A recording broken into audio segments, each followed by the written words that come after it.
The last plate slipped from Mara's hand and shattered on the floor. She stood there, suds clinging to her raw knuckles, her breath caught in her throat. Across the kitchen, Mrs. Tilly Cobb didn't flinch at the sound. She only folded her arms tighter over her broad chest, mouth puckered like she'd just tasted vinegar.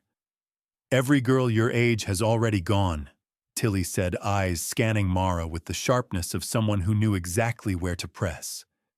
"Married, chosen, found a place. But you're still here, peeling potatoes and pretending like you matter." Mara bent to pick up the shards, her knees aching, her dress damp at the hem. The broken ceramic left a tiny trail of water and soap across the old pine floor. Tilly's voice hovered in the hot air behind her like a wasp. "Tell me, girl, you really think you're fit for any man?" Mara's fingers tightened around the sharp edge of the plate. She felt the sting of a cut, shallow, but enough to sting like truth. Slowly, she stood, wiped her hands on her apron, and looked the woman in the eye. "No, ma'am," she said quietly. "I suppose I'm not." Tilly nodded, once satisfied, like a judge sealing a sentence. "Then I suggest you find work.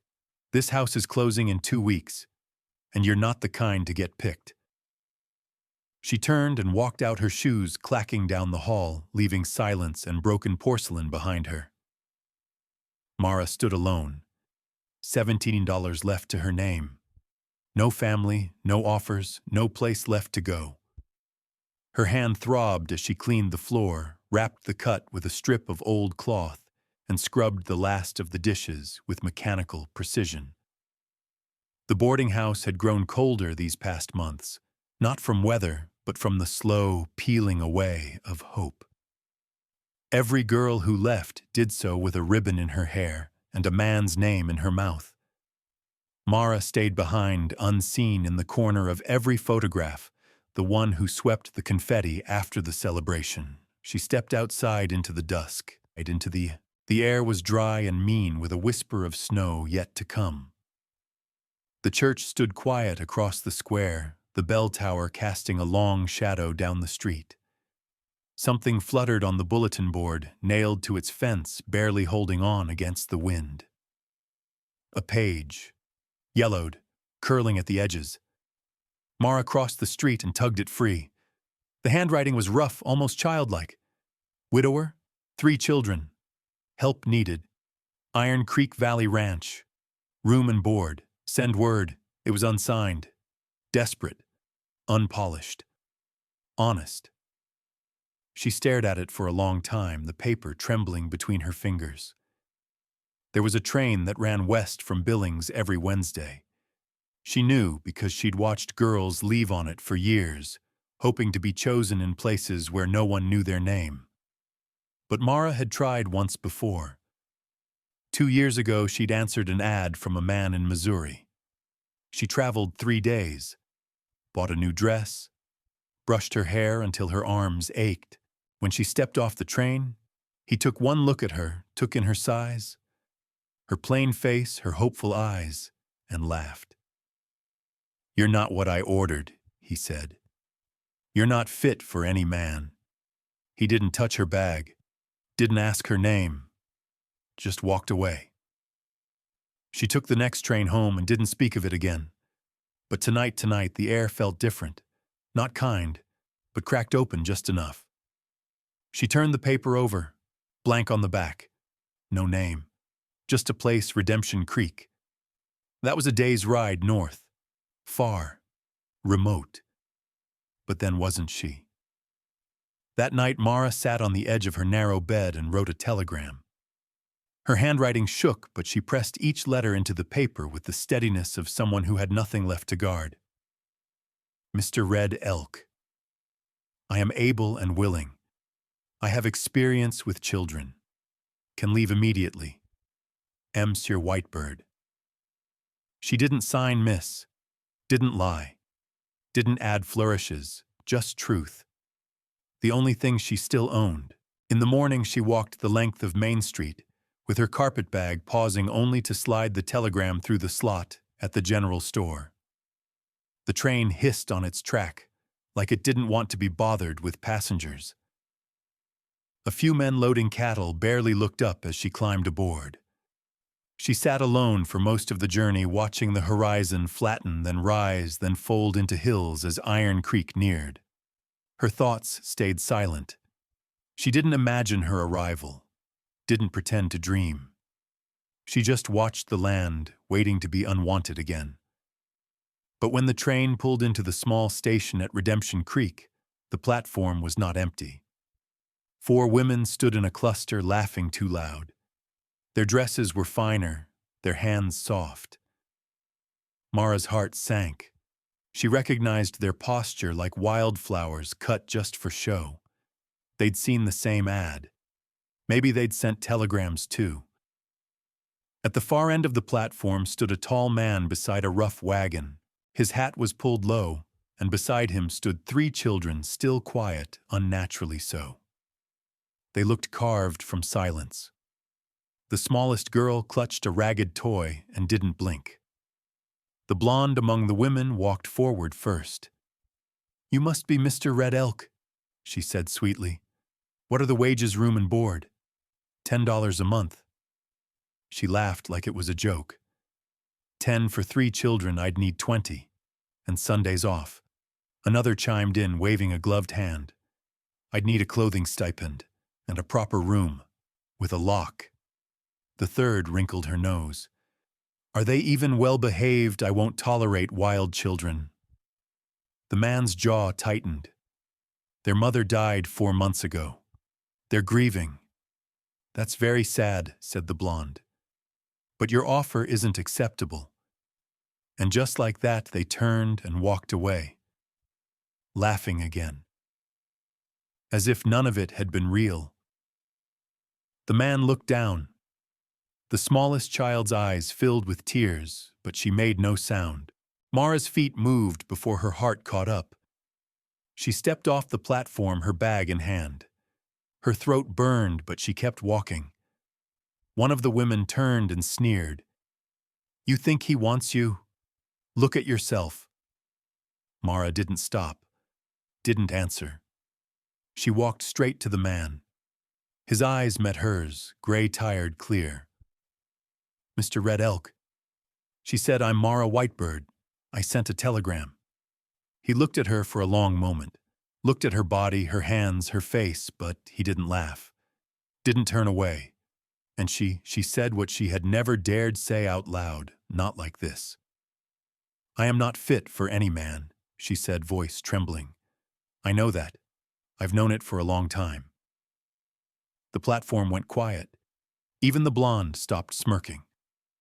Mara looked past him, at the girl still crying, at the boy holding her hand, at the oldest standing like a soldier. "But I can love your children," she whispered. "I can make them feel safe. I can stay." The man said only one word, "Will you?" And she, for the first time in her life, said yes. "I'm not what anyone wants," Mara said, steadying her voice, "but I can love your children." The wind kicked up dust along the platform, lifting the hem of Mara's plain brown skirt and tugging at the scarf wrapped tight over her braid. The silence after her words felt like a deep canyon waiting to echo, waiting to swallow her whole. The tall man standing before her didn't move at first. His weathered face was unreadable beneath the shadow of his hat. He glanced down at the smallest child who clung to his leg, then back at Mara, eyes narrowing slightly, as though weighing something important, something final. Then he bent down, scooped up the girl, and placed her carefully in Mara's arms. The child was light. Too light. Her arms wrapped around Mara's neck without hesitation, her small cheek pressing against Mara's collarbone like she'd known her always. "This is Willa," the man said. "She's 3. Mara held the little girl with both arms, one hand cradling her back, the other under her legs. Willa was trembling, but she wasn't crying anymore. Her tiny fingers curled into Mara's scarf and stayed there. "I'm Colt Red Elk," He added his voice low and even. The others are Nessa and Clay. Mara turned her head. The boy Clay was 5 or 6 eyes too old for his face. He held his sister's hand tightly. The older girl Nessa looked to be around 8, standing rigid with her arms crossed. Her face was blank, her mouth tight. The wind didn't touch her. She was carved from something harder than wood. The other women who had tried to bargain earlier stood off to the side watching. One of them, red-haired, sharp-chinned, snorted in disbelief. "You've got to be joking," she muttered. "She won't last a week." Mara said nothing. She adjusted Willa in her arms and looked back at Colt. "I can work," she said. "I don't scare easy." Colt gave her a short nod. He picked up her bag without asking and turned toward the wagon. "It's an hour's ride," he said over his shoulder. "We'll stop once we're over the ridge." Mara followed the child still in her arms. Nessa and Clay climbed up without a word, sitting side by side like soldiers on a bench. Colt helped Mara up with one hand, while holding the reins in the other. The horses snorted, shifted. The wagon creaked as it pulled away from the station. They rode in silence. Mara kept her eyes on the horizon where the land rolled gently, and the sky felt too large for anything human. The sun was falling slow gold, sinking behind the hills. Willa's head lay still against her chest, her breathing even. Mara had never held a child this long. It felt natural and foreign all at once. The road was rutted and dry. No one spoke. Even the horses seemed to sense the stillness between them all. After a while, Mara cleared her throat. "How long has it been?" "Since their mother passed, 4 months, Colt said. "I'm sorry." He didn't answer. The ranch came into view just as the sky turned the color of warm ash. From a distance it looked strong, a large barn, a 2-story house fencing that held its shape. But as they rolled closer, Mara saw the truth. The garden was a wild tangle. The porch sagged under laundry, left 2 long chickens scattered in every direction. A shutter banged loose in the breeze. The front steps were chipped and tired. Colt stopped the wagon near the porch and helped her down. Clay jumped off and headed straight toward the chickens, herding them with practiced boredom. Nessa climbed down slower, watching Mara with eyes that didn't blink. Colt opened the door and gestured inside.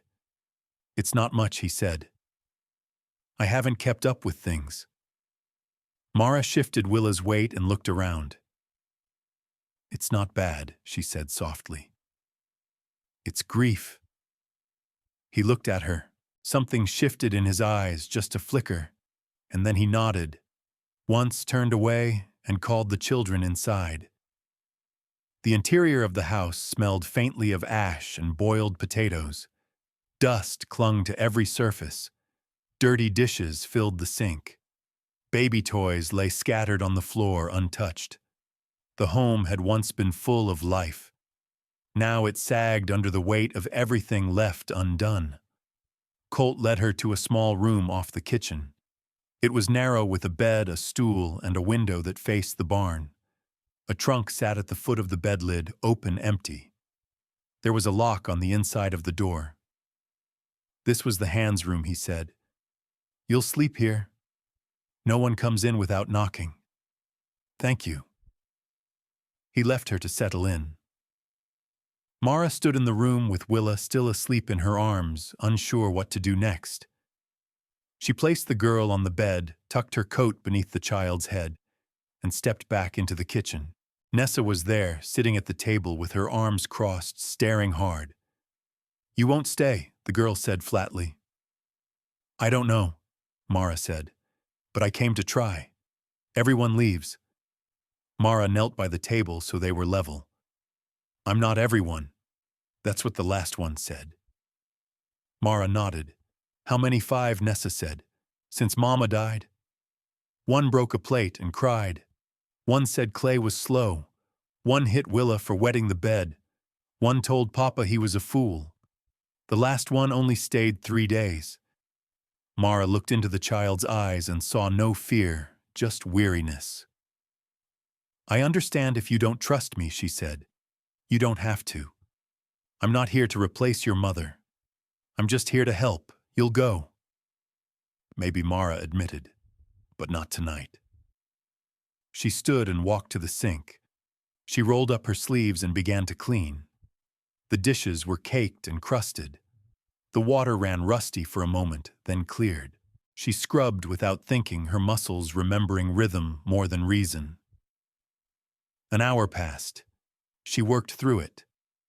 Colt reappeared in the doorway, still in his coat hat in hand. He looked at the swept floor, the dish rack now stacked the clean counter. "You didn't have to do that," he said. "I know," Mara said, "but I needed to." Colt stepped inside, pulled a towel from the hook, and stood beside her. He picked up a plate and began to dry. They didn't speak again. They just worked side by side the way people do when words would only get in the way. When the last dish was stacked and the fire was low, Mara turned to check on Willa. She was still sleeping, her thumb tucked near her chin. From the kitchen table, Clay whispered something about eggs. Nessa hushed him. Mara didn't push. She just looked at them, all three. Children carved from silence, still learning if the world would ever be safe again. And somewhere inside her, something whispered back, "Stay." She didn't answer it yet, but she would. Soon. Because in the room around her, grief was not the only thing alive anymore. Something else had been planted. And tomorrow, it would start to grow. "This isn't a broken house," Mara said softly. "It's a grieving one." The morning came gray and still, as though the valley itself was holding its breath. Light leaked through the worn curtains in Mara's small room, casting pale stripes across the wooden floor. Willa was still asleep, curled like a kitten under the quilt Mara had laid over her the night before. Her thumb rested near her mouth, her tiny chest rising and falling in quiet rhythm. Mara rose slowly. Her back ached from sleeping upright in the chair beside the bed, but she hadn't wanted to leave the child alone her first night. She stretched, retied her braid, and moved quietly into the kitchen. The fire had gone out. Cold crept along the floorboards. Clay sat near the stove, hugging his knees. He looked up, but didn't speak. Mara knelt beside him and placed a hand gently on his shoulder. He didn't flinch, but he didn't lean into it either. "Let's get the fire going," she said. He nodded once, stood, and brought over a bundle of kindling from the basket. Together they rebuilt the fire. When it sparked to life, he stared into it like it might say something back. Nessa appeared next, standing in the doorway, arms crossed. Her hair was a mess of tangles, and her shirt was buttoned wrong. She didn't speak, just narrowed her eyes at Mara like she was measuring how much space she took up. Mara offered a quiet good morning. No reply. She turned to the stove, filled the kettle, and set it to boil. The silence between them settled like dust, but it didn't choke. Not yet. By the time Willa wandered in, rubbing her eyes, the room was warmer. Mara knelt to help her with her shoes, brushing hair from her forehead. "You hungry little one," Willa nodded solemnly. Mara made porridge thick, plain, and warm. Nessa refused help, but burned hers. Clay ate slowly, watching everyone from behind his bowl. Willa let Mara feed her with small spoonfuls, her trust as delicate as spun sugar. Colt didn't appear until after breakfast, stepping through the back door, smelling of horses and hay. His presence filled the room without force. He looked to the table, saw the empty bowls, the swept floor, and the children half-dressed but fed. "Appreciate the help," he said. Mara nodded. "Glad to." He glanced toward Nessa. "Did you feed the chickens yet?" "No," she mumbled. "I'll do it. Clay offered, half standing. No, Nessa snapped. I said I'd do it. She grabbed her coat and stomped outside. Colt raised an eyebrow at Mara, but she only gave a faint shrug. She's holding everything together, Mara said once Nessa was out of earshot. Even the things she shouldn't have to. Colt's jaw tightened. She's strong, she's exhausted. He didn't reply. Mara took the dishes to the sink. The fire crackled. Clay followed Willa to the front room where a pile of wooden blocks lay in a corner. They sat together, neither speaking, but slowly building something with their hands. Mara dried her hands and stepped out onto the porch. Nessa was in the yard, her boots too big for her feet, lugging a dented bucket toward the chicken coop. She moved like someone older than her years, shoulders hunched, jaw set, fists clenched. The coop door hung crooked on its hinges. Mara noticed one of the nesting boxes had collapsed inward. Nessa dropped the bucket and pulled a hammer from the nearby shed wall. The nails were rusted. The wood splintered under her small hands. I can help with that, Mara offered gently, stepping down the porch steps. I don't need help, Nessa said without looking up. She slammed the hammer down, missed the nail, and hit her thumb. She gasped but didn't cry. Mara knelt beside her. Your mama teach you to do things like this? Nessa went still. Her face hardened. Don't talk about my mama. Mara didn't flinch. She taught you well. You're strong, capable. I have to be, Nessa muttered. Nobody else takes care of them. Her voice cracked just enough for Mara to hear the child underneath. You're right, Mara said softly. You do take care of them. Beautifully. But Nessa, you're 8 years old. You shouldn't have to carry all of it alone. I'm the oldest. It's my job. What if it wasn't, Mara asked. What if someone helped carry it with you? Nessa didn't respond. She set the hammer down, hands trembling now that the anger had drained. I don't know how to fix it, she whispered, staring at the broken wood. That's all right, Mara said. I don't know how Clay likes his eggs yet. He made a face at the ones I gave him this morning. Nessa blinked. He likes them scrambled, but not too wet. Will you show me how? A long pause. Then a slow nod. That afternoon, back in the kitchen, Nessa climbed onto a stool and cracked the eggs into a bowl, her small fingers precise. She stirred with a fork, watching for just the right texture. Mara stood nearby, letting her lead.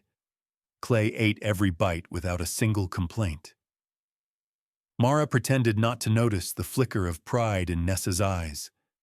Later, as the sun dipped low, Willa whined about her hair getting in her mouth. Mara reached for a brush, but Nessa stopped her. Mama used to braid it before bed, she said quietly. Would you show me how she did it? Nessa looked unsure. I'd like to learn, Mara said, if you want to teach me. They sat on the porch while Willa lay between them, drowsy but content. Nessa guided Mara's fingers through the braid, slow and careful. Mama used to sing while she braided, Nessa said, voice barely above a whisper. What did she sing? Nessa hummed the tune first, soft and unsure. Then the words came. A lullaby about stars and sleep. Her voice broke halfway through. Mara picked up the melody, humming when she didn't know the words. Nessa joined back in stronger this time. When the braid was done, Willa turned and wrapped her arms around Mara's waist. Then hesitantly, she hugged Nessa too. I miss Mama, Willa whispered. Me too, Nessa said, her voice shaking. Can we miss Mama and love Miss Mara at the same time? Clay asked from the doorway. Mara looked at Nessa. Let her decide. Nessa swallowed, looked at her little brother, then at Mara. Yes, she said. I think we can. That night, as the stars stretched over the valley and the wind picked up across the porch, Mara sat beside the fire with a mending basket in her lap. She was tired, but it wasn't the old kind of tired. not the kind that came from trying to disappear. This was different. This was earned. Behind her, Colt lingered in the doorway watching. He didn't speak, but he didn't have to, because something had changed in the house. Not fixed, not finished, but changed. And in the kitchen, Mara could hear the creak of a stool, the sound of Nessa climbing up to help her pack the next day's lunch. Clay's quiet hum followed the same tune from the porch. Mara leaned back and let the sound fill the silence. Grief still lived in this house. But now so did hope. "I have to be strong," Nessa said. "Nobody else will take care of them." The wind had shifted overnight. When Mara stepped out to the porch with a basket of damp laundry, it carried the smell of dry grass and ash from the north ridge.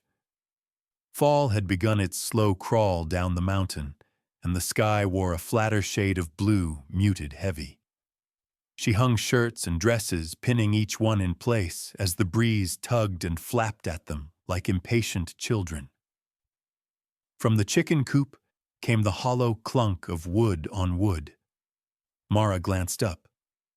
Nessa was out early again, crouched low beside the nesting box, with a hammer far too large for her hand.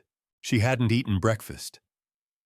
She'd pushed aside the eggs and gone straight outside, mumbling something about the coop being all wrong.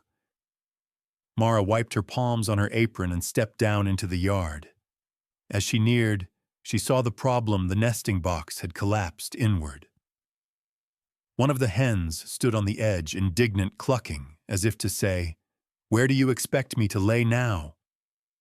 Nessa struck a nail with the hammer. It glanced off, bending sideways. "I can help with that," Mara said gently, squatting beside her. "I don't need help." The girl's hair fell into her face, wild and unbrushed. Her hands, small and dirt-smudged, gripped the handle of the hammer like it was a weapon. She struck again, missing the nail entirely and hitting the edge of the board. Mara waited. Another swing. The hammer slipped. A sharp yelp, then silence. Nessa clutched her thumb, her breath held tight in her throat. Mara reached toward her. "Let me see." Nessa pulled back. "I'm fine." "You're hurt." "I said I'm fine," she snapped. The hen fluttered off, offended by the noise. Mara sat beside her and didn't say anything for a moment. The wind moved the laundry on the line. A low gust rattled the fence, kicked dust across the dry grass. "I used to think if I worked hard enough, I wouldn't have time to hurt," Mara said softly. "Wouldn't have time to miss anything." Nessa didn't answer. "You're good with your hands," Mara went on. "Your hammer's just too heavy." "I know what I'm doing," Nessa muttered. But her voice was smaller. "Did your mama teach you how to fix things?" Nessa's jaw tightened. "Don't talk about her." Mara looked down at her own palms, traced the lines with her eyes. "She taught you well," she said. "You're strong and capable. Anyone can see that."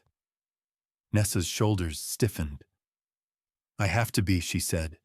"Nobody else will take care of them." Her voice cracked on the last word. Mara turned toward her. "You've been carrying them a long time, haven't you?" Nessa didn't look up. Her eyes burned into the dirt. "You shouldn't have to do it alone." "I'm the oldest. It's my job." "What if it wasn't?" Mara said gently. "What if someone helped carry the weight with you?" Nessa wiped her nose on her sleeve and shook her head. "They don't listen to anyone but me. Clay cries if I'm not there at night. Willa won't eat unless I tell her to. Papa, he's always in the barn. He's always tired." Mara let out a slow breath. "And you're tired too." Nessa didn't answer, but her silence wasn't defiance, it was surrender. A tiny collapse, too quiet for the wind to carry. Mara stood. "Let's fix this nesting box, together." Nessa hesitated, then handed her the hammer. Mara picked a smaller one from the shed wall. "Let's try this one instead." They worked side by side. Mara held the board steady while Nessa drove in the nails, her arms steadying with each hit. The coop began to look whole again, less like a ruin, more like something still alive. When they finished, the hen hopped back in, satisfied. "She'll lay by noon," Nessa said. Mara smiled. "You know them well. I've been watching them since the spring. You know your brother and sister just as well, I bet." Nessa looked at her uncertain. "I don't know how Clay likes his porridge," Mara said. "He pushes it around on the plate." Nessa blinked. "He likes it with honey, not too thick. Mama used to let him stir it."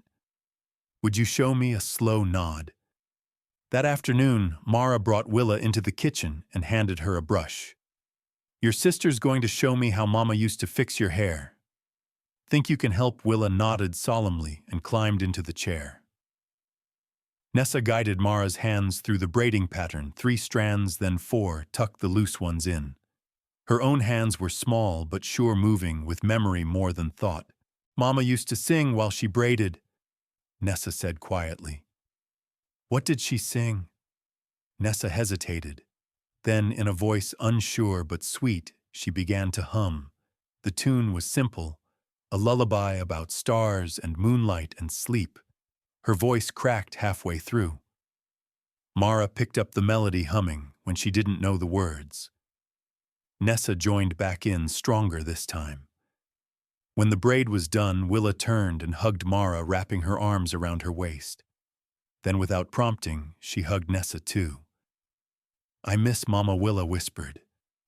"Me too," Nessa murmured, leaning her forehead against her sister's. Clay stood in the kitchen doorway, his expression unreadable. "Can we miss Mama and still love Miss Mara?" Mara said nothing. She looked to Nessa, offering her the answer. Nessa swallowed, met Mara's eyes, and nodded. "Yes," she said.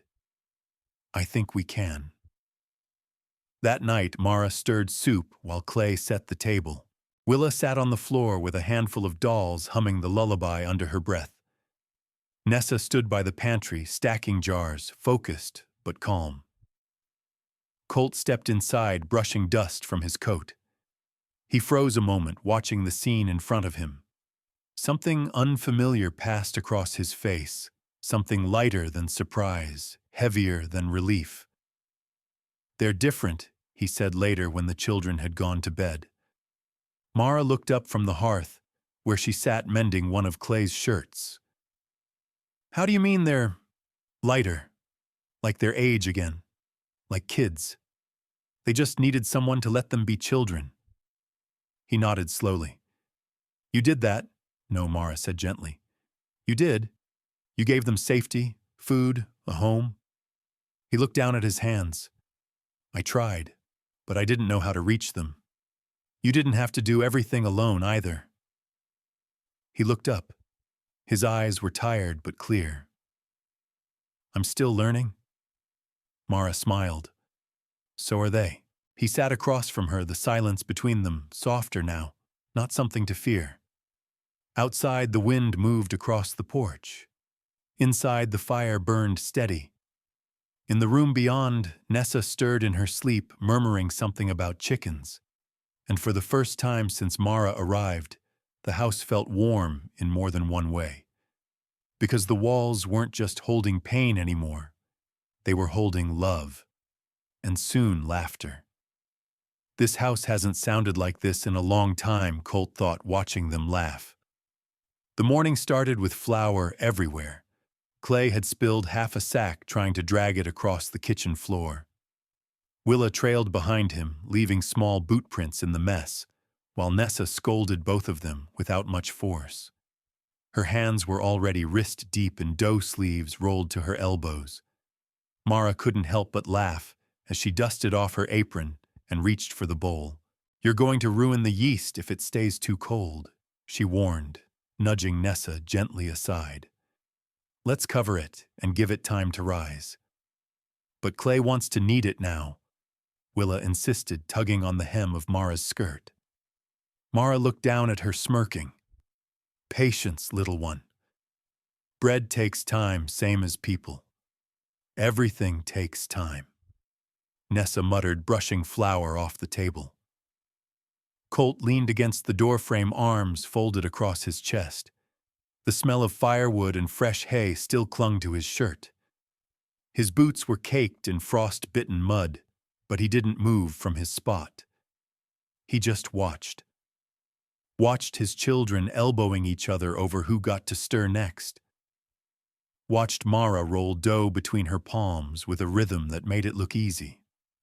Watched the corners of his home stretch open again, just wide enough to let something good in. Willa stood on a stool, her tongue sticking out in concentration, as she shaped a crooked little loaf that looked more like a rock than bread. Mara didn't correct her. She just smiled and moved on to help Nessa with the big batch. Clay stuck his finger in the butter dish and grinned when no one scolded him. The room filled with warmth, not just from the stove, but from the sounds, the clatter of pans, the quiet humming from Willa, the scratch of Nessa's pencil as she labeled the jam jars. Laughter spilled across the floor, soft and real. Colt's throat tightened. He hadn't heard laughter in this kitchen since Sarah died. "You're staring," Levi Booker said from the porch. Colt turned slightly. Levi sat on the bench, whittling at a block of wood with his bad leg stretched out in front of him.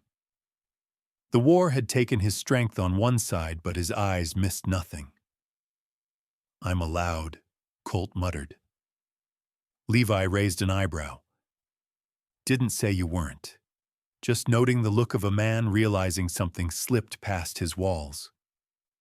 Colt didn't respond. Inside, Mara clapped her hands together. "All right," she said. "While we wait on the bread, how about a drawing contest?" "Can we draw the ranch?" Clay asked, his eyes lighting up. "Sure can," Mara replied. "Whatever you want. I want to draw a chicken on the roof," Willa declared. Nessa smirked. "That's not even real." "It could be," Willa said seriously, "if the chicken wanted to fly." Colt chuckled under his breath. The children gathered at the table with paper and pencils. Clay's tongue stuck out in focus. Willa drew circles and called them cows. Nessa, as always, was precise, her lines clean, her roof properly angled, her barn complete with fencing. Mara moved from child to child, praising, suggesting, encouraging. Then Nessa looked up and held out her page. "Miss Mara, can you draw one too?" Mara blinked, caught off guard. "Me, yes," Nessa said. "Yours are always pretty." Mara hesitated, then nodded. She sat and picked up a pencil. She began to draw slowly, carefully, more feeling than technique. A porch, 4 figures, 2 girls, a boy, and a tall man. The house sat beneath a hill, a chicken running wild in the yard. Flowers lined the fence. The sun hung over the mountains.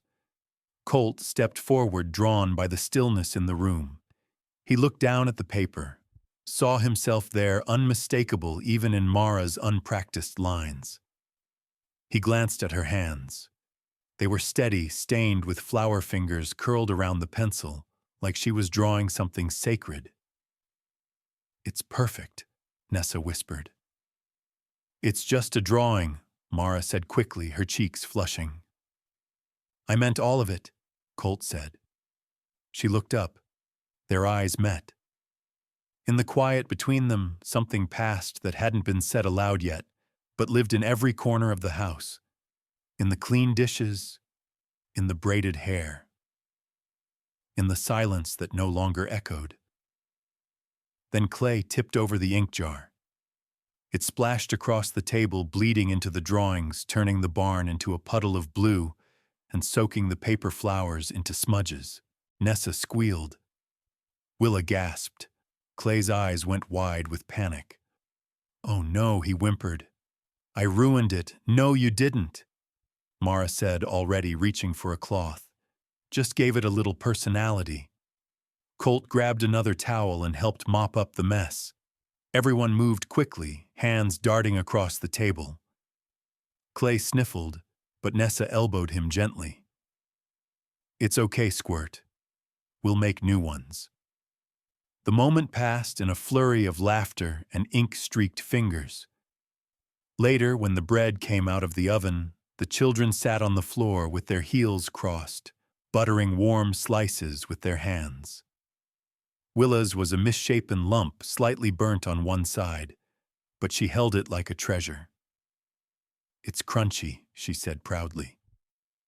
Mara smiled and took a bite. Delicious. Outside, the wind howled low across the valley, but inside the house, everything felt held in place. Solid. Fed. That evening, after the children were tucked into bed, Colt found Mara sitting on the porch, her shawl wrapped tight eyes on the stars. "They'll sleep well tonight," he said, settling beside her. "They played hard today. You did too." She glanced at him. "I don't mind." "No," he said. "You make it look easy. It's not." He was quiet for a long time. "They were gone," he said finally. "Not their bodies, but their smiles, their voices. I kept them fed, gave them beds, but they weren't living." Mara's throat caught. "They're living now. Because of you." She shook her head. "Because you didn't give up on them. You gave them the chance to still be kids." Colt looked at her, really looked. "You gave them something I couldn't," he said. "You gave them back their joy." Mara looked away, heart pounding. "They gave me something too." Colt leaned back, his hand brushing hers, not by accident. Inside the house creaked in the wind, a peaceful creak, the kind that says a home is breathing again. From upstairs, a faint giggle escaped, followed by a hush and a shush, then stillness. Colt stood and held out his hand. "Come on. You need sleep." Mara took it, and as they walked back into the warmth of the kitchen, neither let go. The drawings, though stained with ink, still dried on the mantel. A porch, a home, 4 children, and a woman whose presence had turned a grieving house into one that laughed again. Tomorrow would bring more work, more quiet battles, more healing. But tonight the house was full, not just of bread, but of family. "Say her name," Mara said gently. "They need to hear it." The first frost clung to the windows the next morning, painting white veins across the glass. Willa pressed her palm to the cold pane and traced the ice with her fingertip, while Mara stirred the oatmeal. The fire crackled low in the stove. Clay yawned from the table, head still heavy with sleep, and Nessa sat quietly beside him, her arms folded but relaxed chin resting in her hand. Colt hadn't come in from the barn yet. Mara ladled the porridge into bowls, drizzling honey over Clay's, just the way Nessa had taught her. Willa's portion was small, cooled with cinnamon sprinkled in a star shape. Nessa took hers without a word, but her fingers brushed Mara's wrist in passing. That was thanks enough. The front door creaked open, and the cold followed Colt inside. He wiped his boots at the threshold and nodded toward the table. "Good smell," he said, hanging his coat. "Warmth starts in the belly," Mara replied. He gave a faint smile and sat beside Clay, who immediately slid the honey toward him without being asked.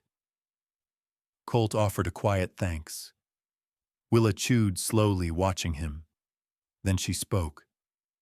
"Papa," she asked, her voice high and careful, "did Mama like flowers?" Colt's spoon stopped halfway to his mouth. His jaw tensed. The silence stretched too long. "Eat your breakfast," he said finally, not looking up. "But did she?" Willa pressed. "I want to know." "Enough," he said. His voice wasn't loud, but it closed the room like a slammed door. Willa dropped her spoon. Clay pushed his bowl away.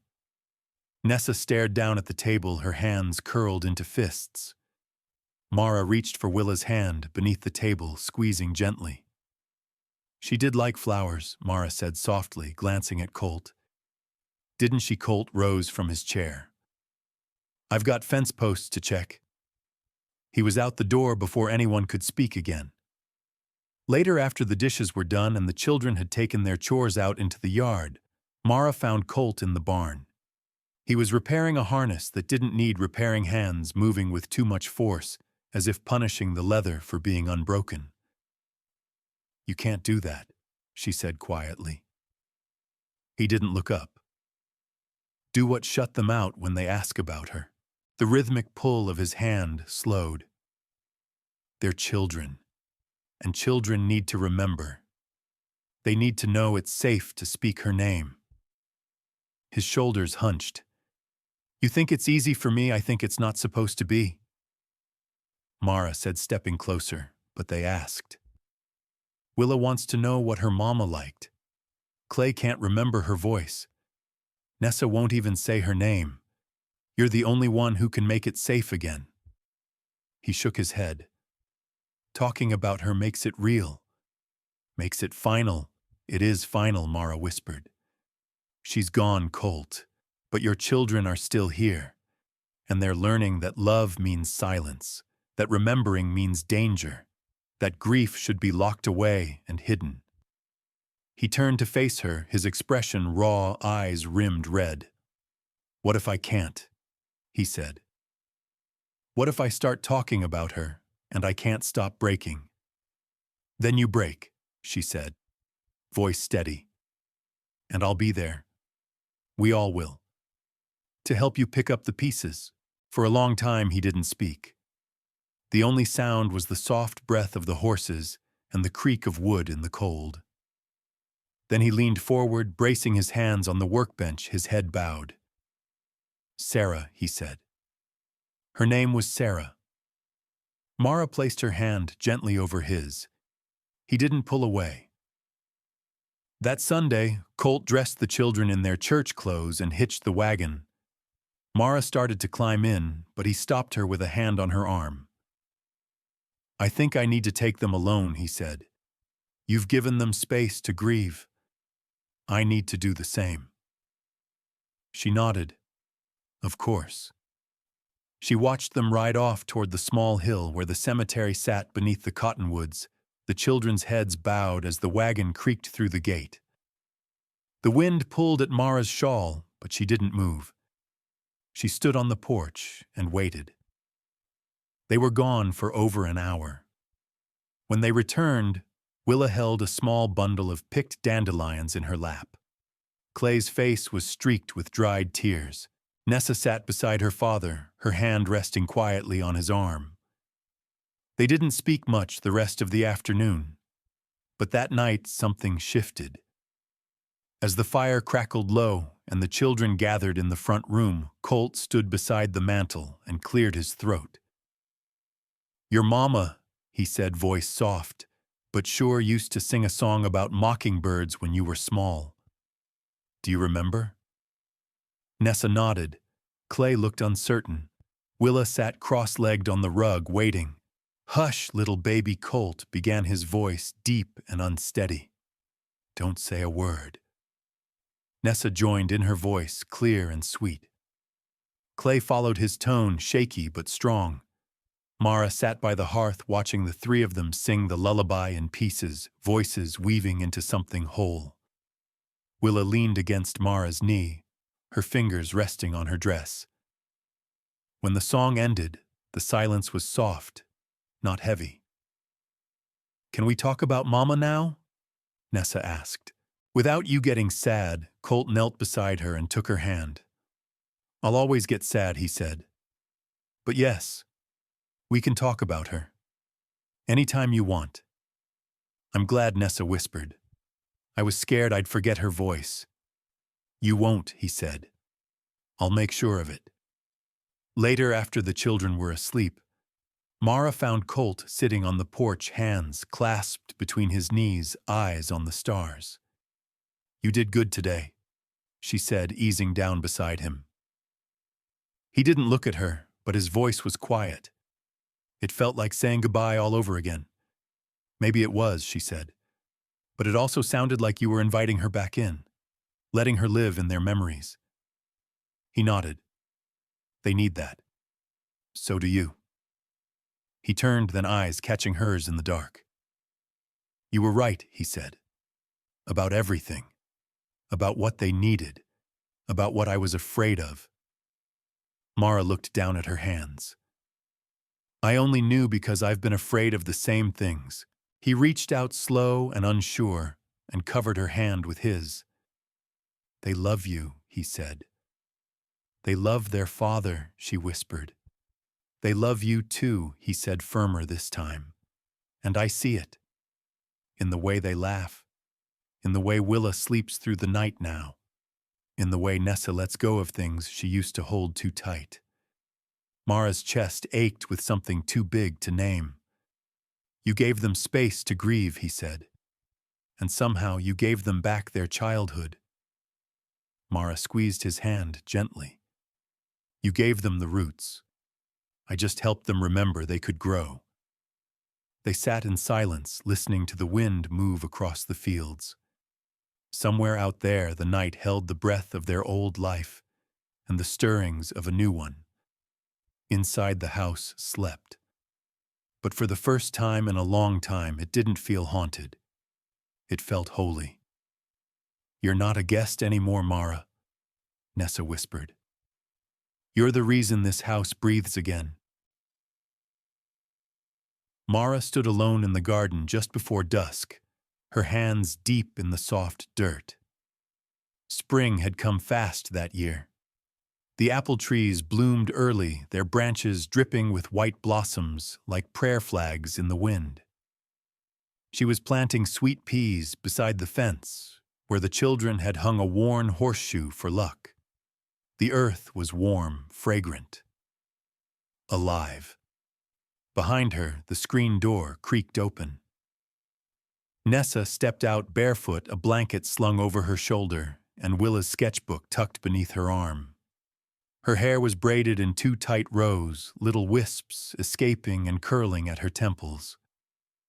She crossed the yard and sat beside Mara on the edge of the raised bed. Willa's drawing the chickens again, she said. Only this time she gave them dresses. Mara smiled. Fancy hens. She said if she can't go to town, she'll bring the town to the hens. They laughed quietly. The wind carried the scent of clover. I was thinking. Nessa began hesitating. Would you maybe help me sew a dress for the fair? Mara looked up from the soil. Of course. What color? Green, Nessa said quickly. Mama had a green one once. It made her look like she belonged in the trees. Mara's hands paused. She must have been beautiful in it. She was, Nessa said. But not the way folks always mean. She looked like she knew where she was going even when she didn't. Mara nodded, her throat tight. Nessa watched the dirt crumble between Mara's fingers. You remind me of her sometimes, she said softly. I'm not trying to replace her, Mara murmured. I know, Nessa said. But maybe you don't have to replace someone to give something new. The words hung in the air like a thread strung between them. Then Nessa leaned her head against Mara's shoulder, and they sat like that until the sky turned gold. Later inside the house glowed with evening. Clay was stacking kindling by the stove. Willa hummed at the table, her little legs swinging while she colored. Colt was out in the field checking the new calves, and Mara stirred a pot of stew while biscuits browned in the oven. The rhythm of the house had changed. The silences weren't as sharp. The edges had rounded out. It wasn't perfect, but there was peace in the ordinary now. The kind born of choosing each other day by day. After supper, Mara rinsed dishes while Nessa dried. Willa had fallen asleep in her chair, a crayon still clutched in her hand. Clay lay on the rug with a book, his lips moving as he read aloud to himself. Nessa handed Mara a towel and wiped her damp hands on her apron. I think I'm going to plant violets by Mama's stone, she said quietly. She liked little things, things that didn't ask for too much space. Mara nodded, her voice caught in her chest. She never sang as pretty as you do, Nessa added, but she'd hum when she cooked. Off-key and sweet. I'll teach you to sing her songs, Mara whispered. If you teach me how she hummed. Nessa's eyes shimmered. She nodded once. It was just past dark when Colt came in smelling of hay and night air. He tugged off his gloves, his boots heavy on the floorboards. Mara handed him a cup of coffee, and he leaned against the counter, sipping slowly. Nessa wants to go to the fair, Mara said. Green dress and all. He raised an eyebrow. That's so she's ready. He nodded quiet. Good. She ought to want things again. And you, Mara asked gently. He stared into his cup. I want this, he said finally. All of it. Not just for the children. For me too. She watched him over the rim of her glass, then let it in. Don't just walk beside it. Step inside it. He set the cup down and came close, reaching up to brush a curl from her face. I have, he said, in more ways than I know how to name. Mara looked away, heart pounding. I don't want to be a guest here forever. You're not, he said. You haven't been for a long time. That night, long after the children were asleep and the house had gone still, Nessa tiptoed from her room. She padded quietly down the hall in her nightgown, pausing at the doorway to Mara's room. Mara sat up, rubbing her eyes. What is it, sweetheart? Nessa stepped inside, twisting her fingers. I had a dream. Mama was standing at the edge of the yard, just watching. She didn't come closer. She just smiled. Mara held the covers open, and Nessa climbed in without hesitation. She didn't look sad, Nessa said softly. She looked peaceful, like she knew we were okay now. Mara pulled her close. Maybe she did. Nessa was quiet for a moment, then whispered, You're not a guest anymore, Mara. You're the reason this house breathes again. Tears burned behind Mara's eyes, but she held them back, kissing Nessa's hair instead. Sleep now, she murmured. You're safe. In the morning, the rooster crowed early. Mara rose before the sun, wrapped in her shawl, and stood on the porch with a cup of tea. The wind tugged at the hem of her dress. The fields glistened with dew. The mountains in the distance were barely visible, blurred by mist. Inside the house stirred awake, slow and warm. She turned when she heard Colt step out behind her. His hands slid around her waist and she leaned back into him. I heard what Nessa said, he murmured. She's got a big heart, Mara whispered. She's right, he said. You're the reason we came back to life. They stood together, watching the horizon bleed from violet to gold. The day would bring chores and laughter and stubborn hens in dresses. But for now there was stillness, breath, belonging. And Mara at last believed she was home. They kept saying I wasn't enough, too wide, too loud, too soft. But he looked at me like I was everything they ever got wrong. The thunderstorm rolled out sometime before dawn. Lillian stood at the window in Jonah's room, wrapped in a hand-sewn quilt, watching the mist lift from the hills. The trees, dark with rain, trembled gently in the wind. Down in the pasture, the horses began to stir. She could see the red calf again, bandaged legs sticking out, wagging its tail at the chickens, who pecked near the fence. Jonah hadn't said a word when she came to check on the calf last night. Hadn't needed to. He'd just handed her the dry towel, helped her down the hill when she slipped in the mud, and when they reached the barn, he'd muttered, I didn't sleep either. That was all. Then they'd worked in silence. Now in his house, the silence didn't feel heavy. It felt understood. She wandered into the kitchen, careful not to wake the boys. 2 mugs sat by the stove, clean but chipped at the rims. She poured herself some coffee from the old tin pot still warm on the burner and carried it to the porch. The morning was damp and clean. Steam rose from her cup. For the first time in years, her hands didn't shake. Behind her, the screen door creaked. I wondered if you'd leave before sunrise, Jonah said. I thought about it. She turned, gave him half a smile. But I liked the way your kitchen smelled like cinnamon and rain. Figured I'd stay a bit longer. He took the other mug and sat beside her. No one said a word for a while. They left bruises, he said finally, voice low. Not just on you, but in you.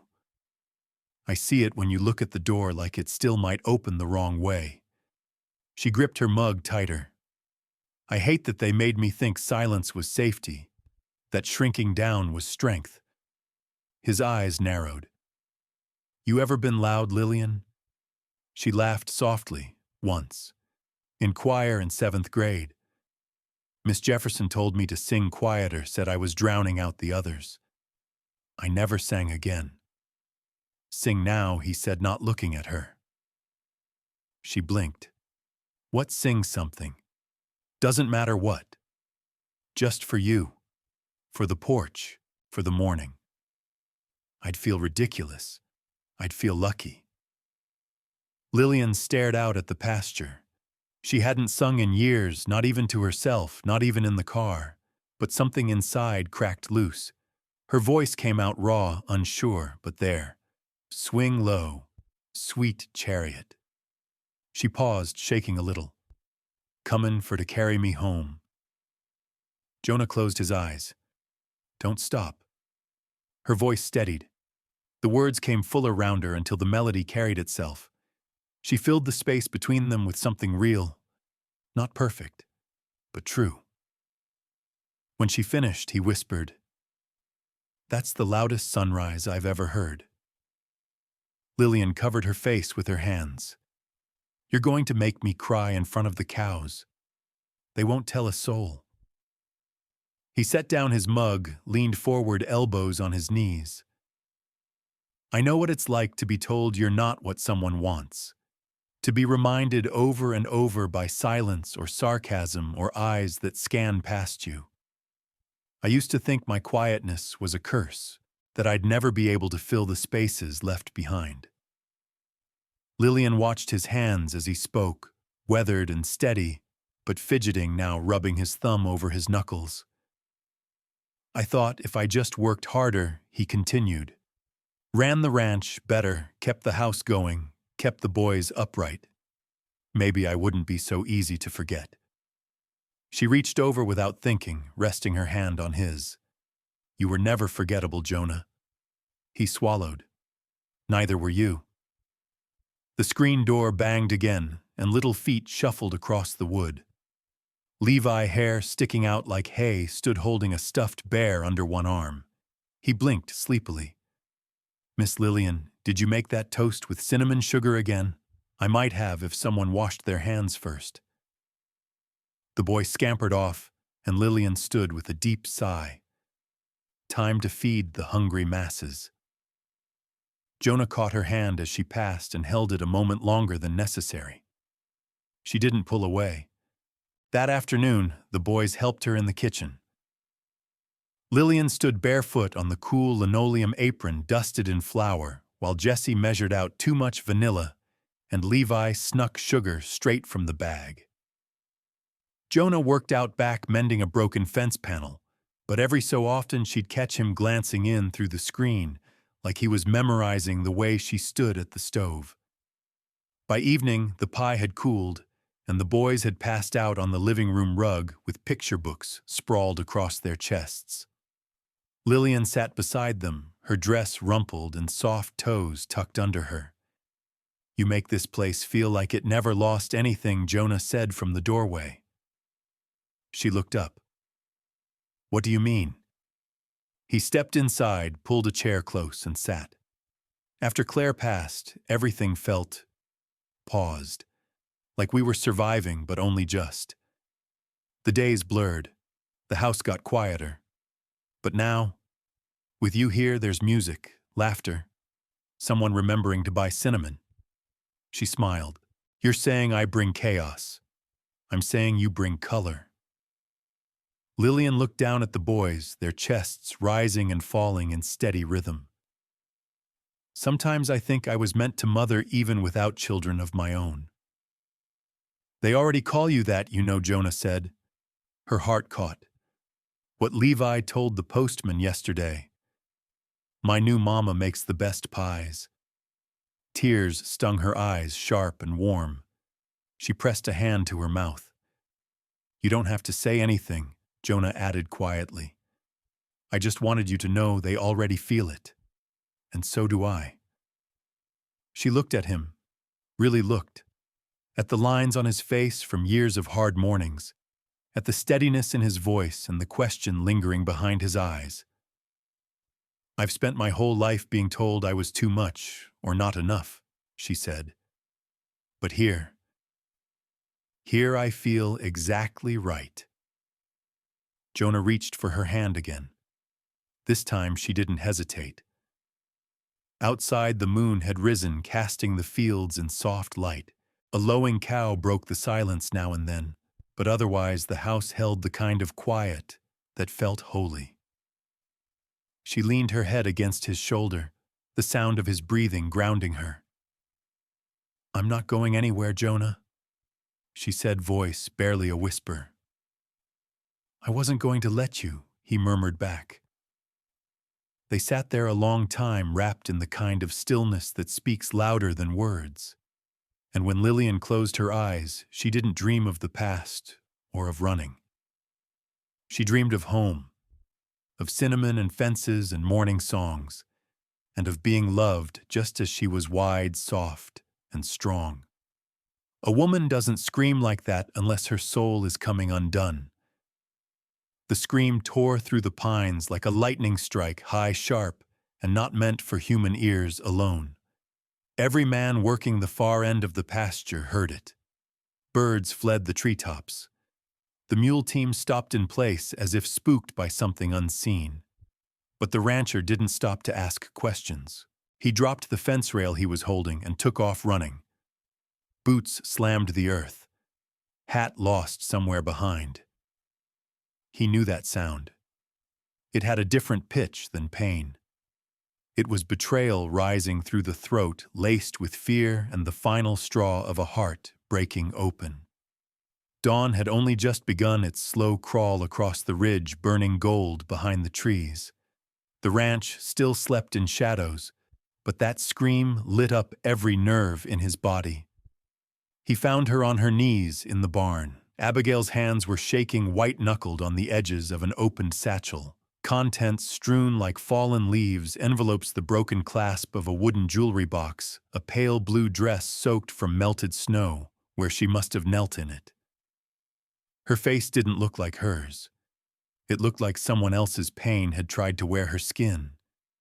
He didn't speak, just moved slow.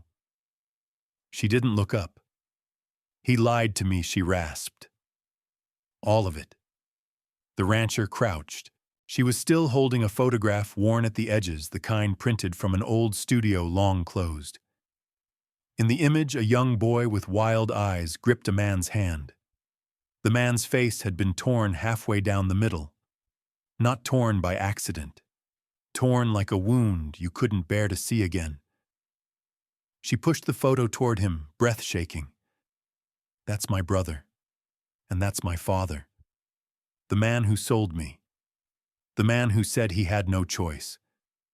The rancher's breath caught in his chest. He recognized the setting. The old church near Whiskey Hill. It had burned down a decade ago. Abigail's voice dropped. He didn't give me away out of desperation. He sold me, like a mule, and lied to my face every year after. Her shoulders heaved. He was paid. Over and over. Every man he gave me to. And when I couldn't bear it anymore, when I ran, he let me think I was broken. That it was my fault. She turned to the pile of papers, pulling out an envelope marked in heavy hand. Inside a folded contract, the rancher's jaw clenched. You don't have to read it, he said. I already did. Her voice cracked. It's a purchase agreement. My name is at the top. He signed it at the bottom. Price listed like I was livestock. A gust of cold air slipped through the barn, lifting a few loose straw pieces. The sound of the wind seemed to hush everything else. In that silence, Abigail reached out and picked up her mother's scarf, the one she had clung to since arriving. It was stained now, as if the memory it carried had also been betrayed. I kept this thinking she loved me, she whispered. But she knew. She watched it happen. And I begged for her to come for me. The rancher moved closer, his knee brushing hers. You don't need their version of love, he said. You've already outlived it. Abigail didn't answer. Her eyes were fixed on the sunlight now pouring in through the cracks in the barn siding. Dust motes floated like lost fireflies dancing above the chaos at their feet. He placed a hand gently over hers. Not to fix, not to silence, just to be there.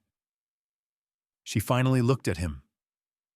Why would they do this, she asked, to a child he didn't speak right away. Then he said, because they were too broken to see a child as a blessing, so they used you instead. A sound came from her then, not quite a sob, not quite words. It came from deep in her gut, the kind of noise that didn't belong in a throat.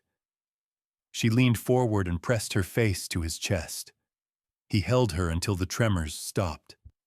The barn smelled of old hay and leather and something wet and alive. The horses in the back stall whinnied softly, as if sensing the shift in the air. Abigail pulled back slowly, face flushed. I screamed, she said, almost apologizing. I know, the rancher said. A woman doesn't scream like that unless her soul is coming undone. She swallowed hard. He stood and offered his hand. Come on, let's clean this up. She shook her head. No, not yet. He didn't push. Abigail knelt again, this time with purpose. She gathered the letters, tore the contract into strips, and placed them into a feed bucket. Her fingers were steady now. The rancher watched as she struck a match and dropped it in. The paper caught quick. Flames licked the edges, curling them to ash. The smoke rose thin, almost delicate, like the final ghost of what had once held power over her. I need to bury that photograph, she said. Then we will. They walked behind the barn to the soft soil where snow had only lightly touched. She chose a place beneath an oak tree, one still bare-limbed but strong. With her hands she dug the hole. No tools, no hesitation. She placed the photo in gently and patted the earth down, smoothing it with a slow, final press. She sat back and stared at it. The rancher said nothing. He simply sat beside her. I want to tell Grace, Abigail said suddenly. She's the only family I ever chose. She should know the truth, he nodded. She'll listen.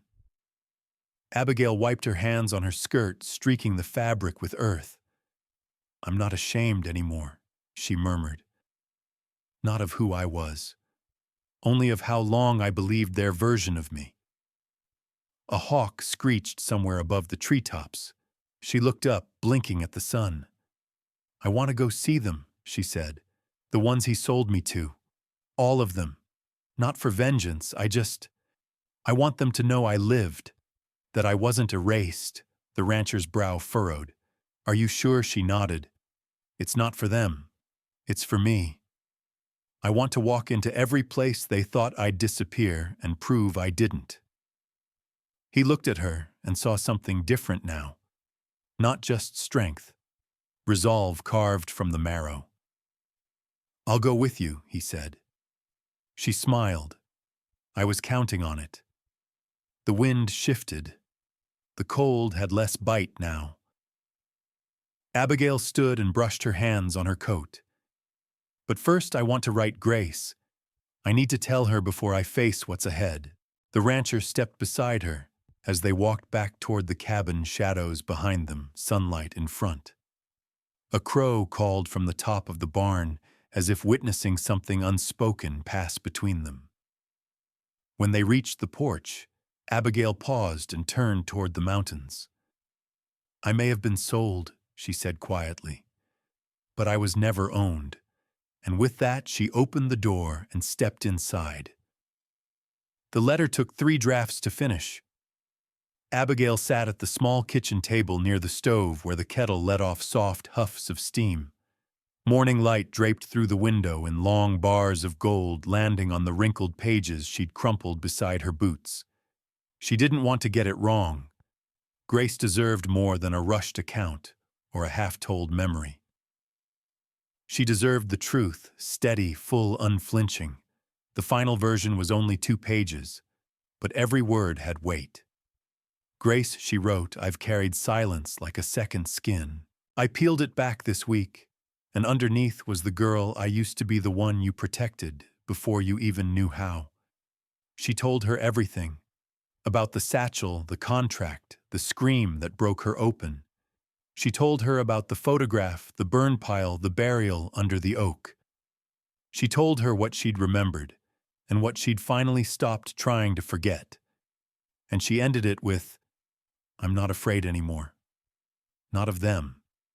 Not of who I've become. If you still want me in your life, I'll be here with the man who didn't flinch when my whole world cracked. You'd like him, Grace. He doesn't run. When it was done, Abigail folded it carefully, slid it into an envelope, and sealed it with one firm press. She handed it to the rancher without a word, trusting him to see it off with the next post. He nodded and tucked it into the inside of his coat, close to the warmth of his chest. They didn't speak of it again. Instead, the snow began to melt, not all at once, but in slow drips off the eaves and dark circles in the pasture. The ranch seemed to exhale. Horses grew restless. The hens clucked louder. The creek at the edge of the property began to murmur again beneath its thinning ice. Abigail found her rhythm in the thaw. She rose early, stirred the stove with practiced hands, helped mend the barn roof with borrowed strength. She walked beside the rancher across muddy trails, sometimes in silence, sometimes with laughter breaking like birdsong between them. She wasn't healing fast, but she was healing right. Then one day a rider arrived. He came up the main road on a black horse with a limp in its front leg and a satchel of telegrams slung behind his shoulder. A mail rider from 2 towns over. Said he had something urgent for Abigail. The rancher stiffened. Abigail, without flinching, stepped forward and took the folded note. It was short. He's dying. You should come. Gee, her fingers tightened on the paper.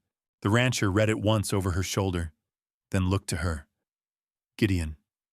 She nodded slowly. My father. The name stuck in her throat like coal dust. He didn't ask what she wanted to do. He waited. Abigail breathed deep. I want to see him. I want to look him in the eye with everything I know now. I want to walk into that house like I'm not afraid of it anymore. I'll come with you.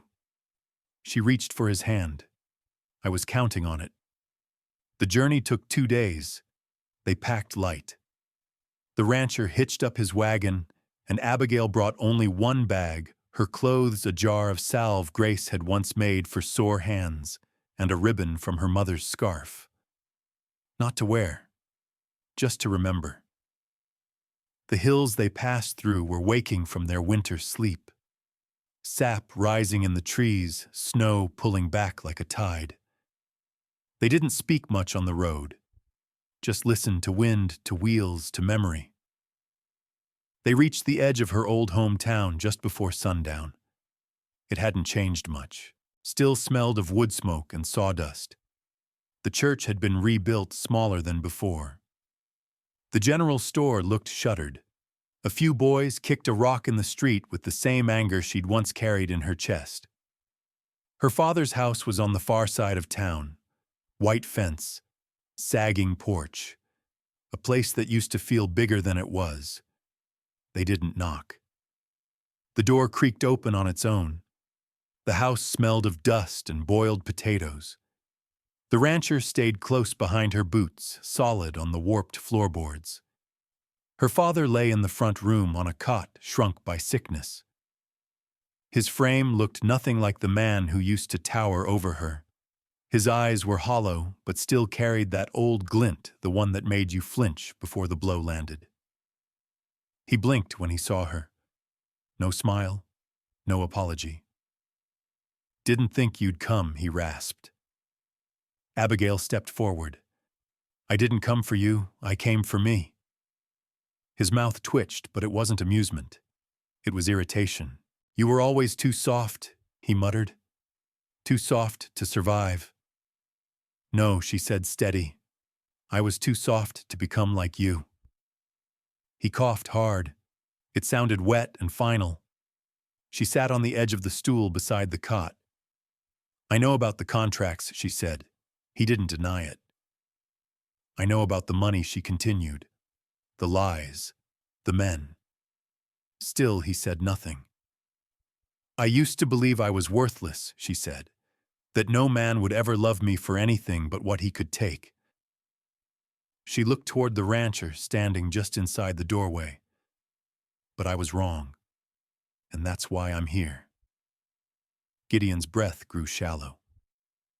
"You're dying," she said, voice calm. "And maybe you thought that meant you could outrun what you did. But I came to return what was never mine to carry."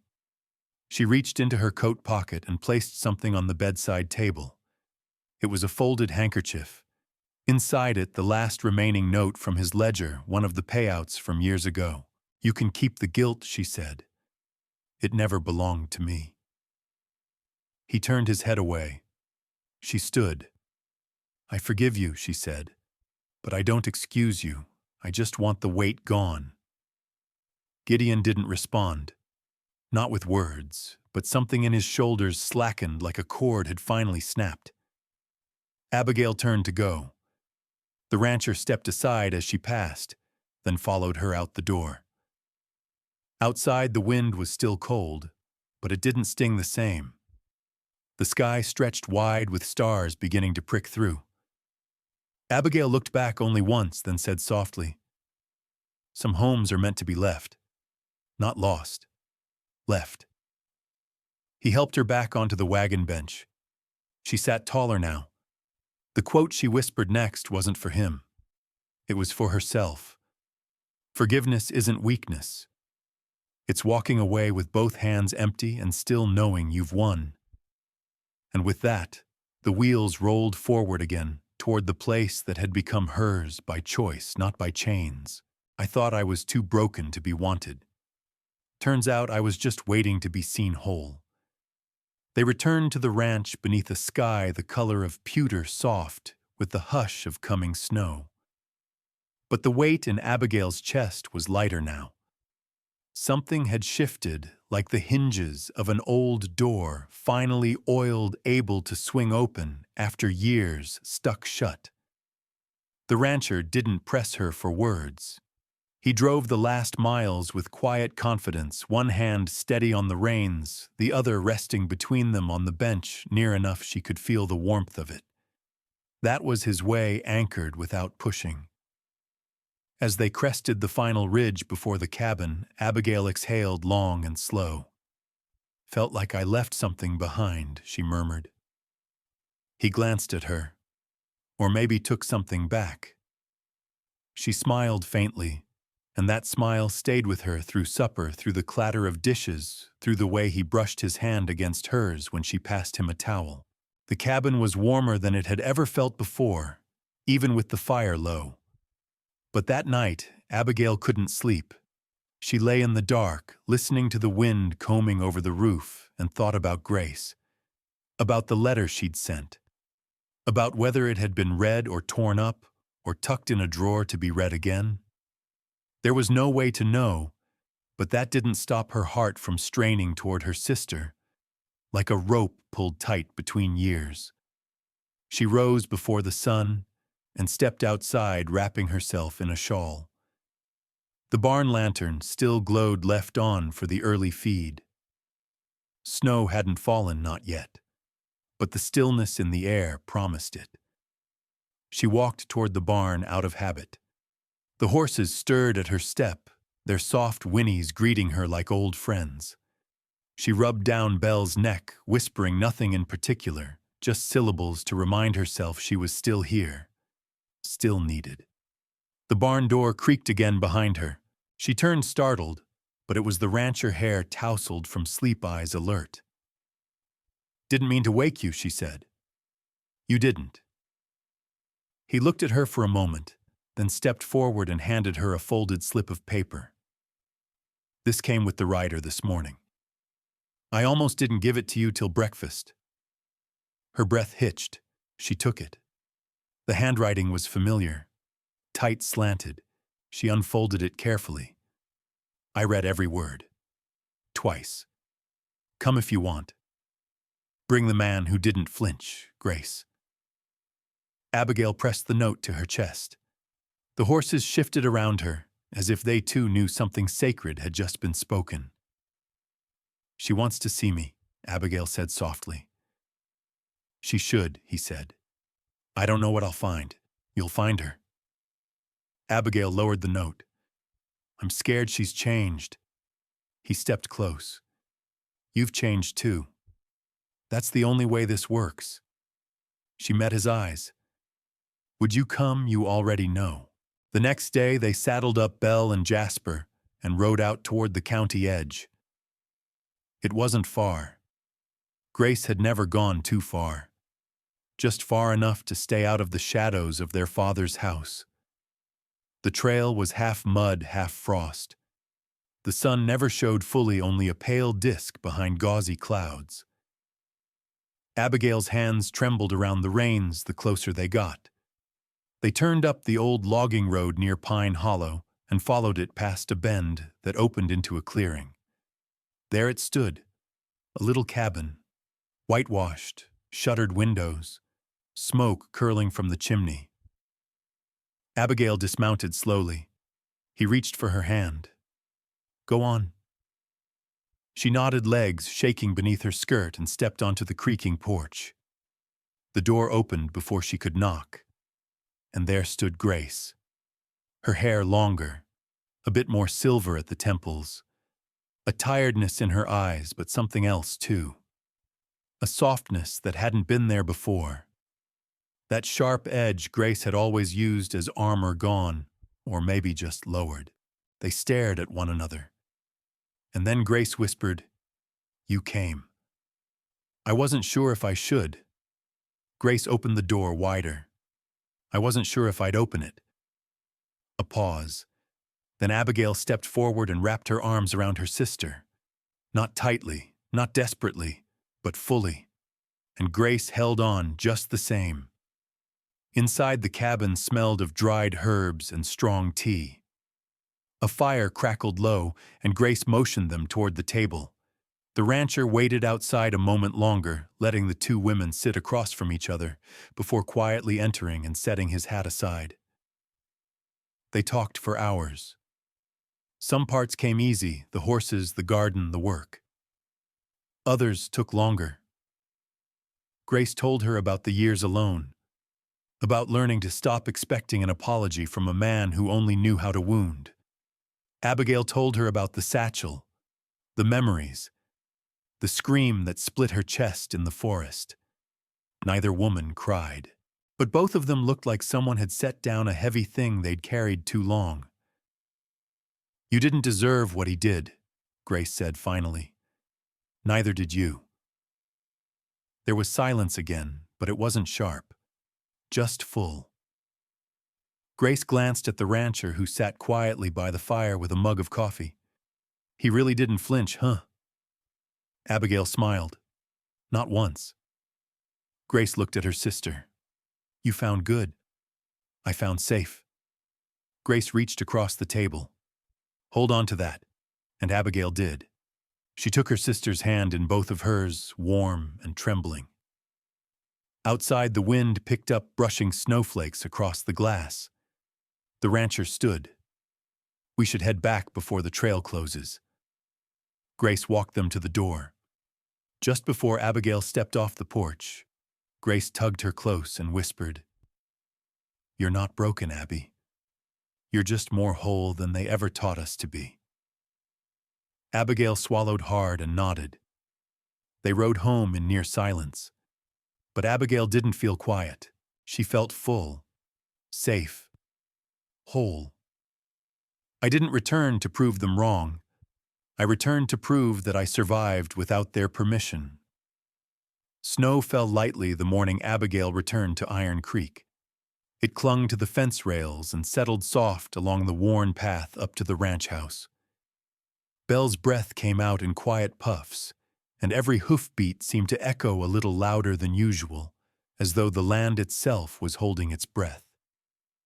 She hadn't planned it this way. Not a dramatic return, not even a public one, but word traveled fast in towns like this. It always had.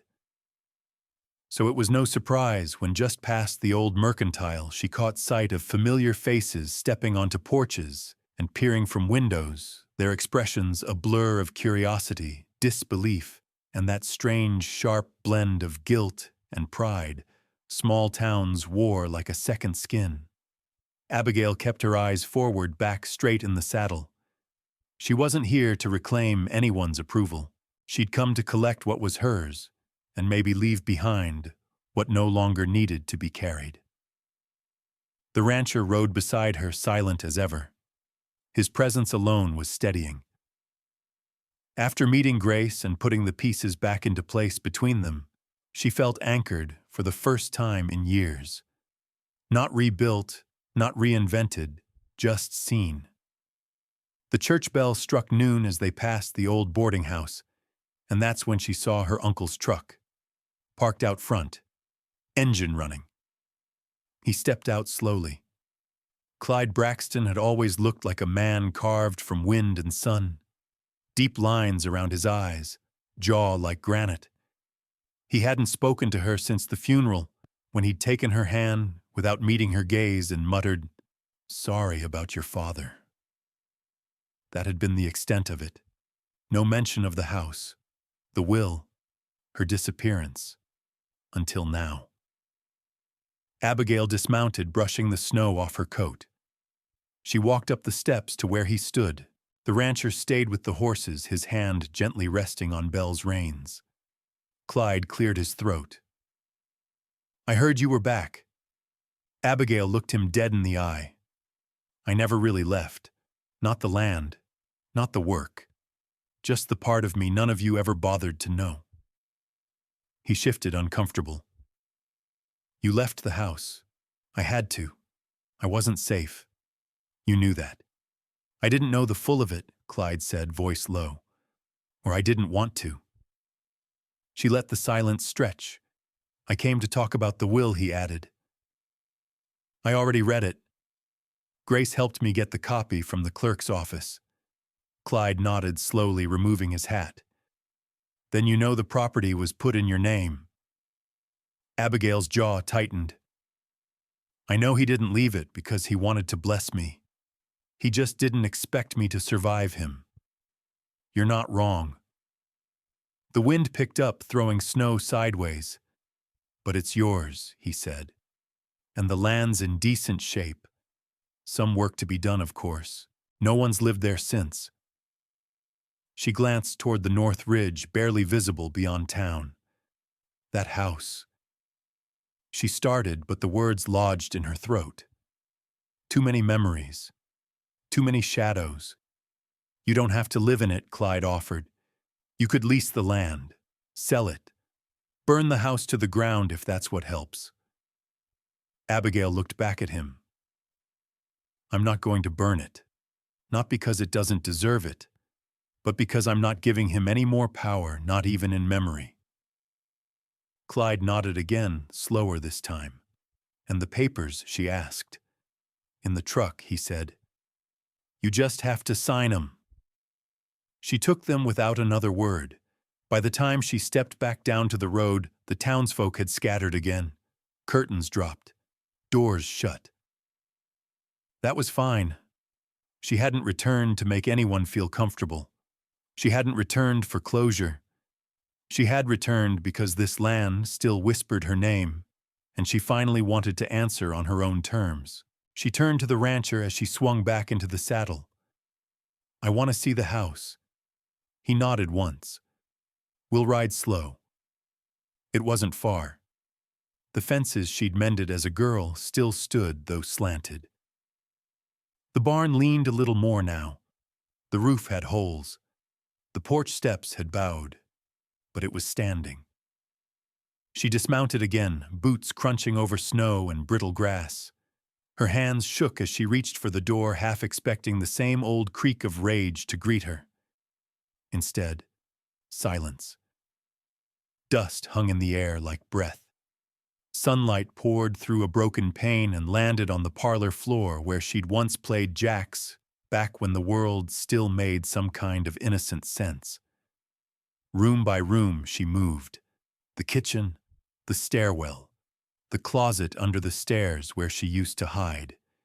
Each space held a ghost. Each ghost nodded and let her pass. She paused at the back room, his study. The door stuck just like always. She pressed her shoulder to it. It gave. Inside, everything remained, as though time had forgotten to pass. Papers, ledger books, an old pipe. She crossed the room and opened the bottom drawer. The lock had been broken years ago after one of his drunken tirades, but inside, just as she remembered, was the tin. The one with the pressed dandelions she and Grace had collected the summer before things got bad. She opened it. Inside were the same flowers, and beneath them 3 small Polaroids, faded, curled at the edges, of her and Grace barefoot standing in the creek. She blinked hard. "I thought he burned all of these." The rancher stepped behind her. "Maybe he kept them for himself," he said. "I don't know if that makes it better or worse. Doesn't have to mean anything." She turned. "Yes, it does," she whispered. "Everything means something. I'm just done letting it mean I wasn't enough." She slid the photos into her coat pocket. They walked out together and she shut the door behind her. The lock didn't catch. It didn't need to. This house wasn't a trap anymore. It was a relic. By dusk, they were back at his cabin. Abigail sat on the porch, watching the light change across the hills, a cup of coffee in her hand. "I don't need to live there," she said, "but I want to rebuild the barn. Clear the orchard. Maybe plant something." He nodded, sitting beside her. She leaned into him. "I survived without their permission," she said. "Now I get to live without their voices in my head." The wind brushed her hair back. The world didn't feel lighter. She did. The educational lesson learned from this story is that healing doesn't always come through reconciliation with those who've hurt us. It often begins when we choose to reclaim our voice and our worth on our own terms. Returning to the source of past pain doesn't mean we owe it our future. For older adults who've carried silent wounds for decades, this story reminds us that it's never too late to reclaim what was lost, rebuild from what remains, and find peace in the life we create moving forward. Even quiet strength can speak volumes.